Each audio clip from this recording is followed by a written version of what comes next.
Roswell की UFO घटना जो 1948 में अमेरिका में हुई, आज भी एक बड़ा रहस्य बनी हुई है। उस समय एक अज्ञात वस्तु के गिरने की बात सामने आई थी, जिसके बाद महीनों तक उस क्षेत्र में रहस्य का जाल फैला रहा। क्या ये वस्तु वास्तव में एक एलियंस विमान था या इसका कोई और तर्कसंगत विवरण है?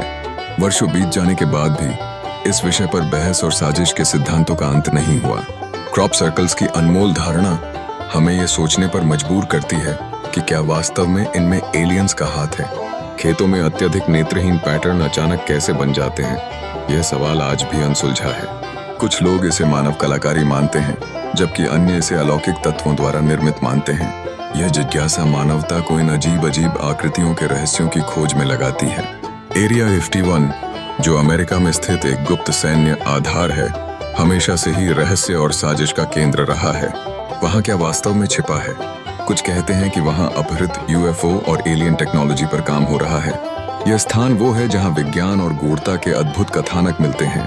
पायलट्स की कई रिपोर्टें यूएफओ के अवलोकनों के बारे में बताती हैं।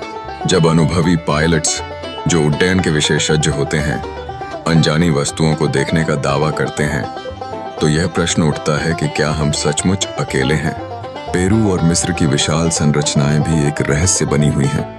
क्या ये विशाल निर्माण एलियंस की मदद से बने थे या मानवता की अद्वितीय प्रतिभा को दर्शाते हैं? चांद की सतह पर देखे गए रहस्यमयी छायाएं किसकी थीं? विज्ञान इसकी खोज में है, लेकिन जवाब अब तक शून्य में है।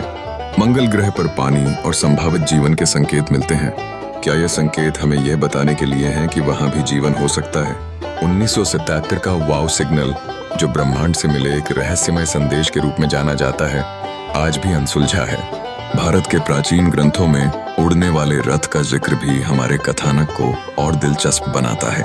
नाज़का लाइन्स, जिनका एक विशिष्ट स्वरूप है, को भी कुछ लोग एलियन से जोड़ते हैं।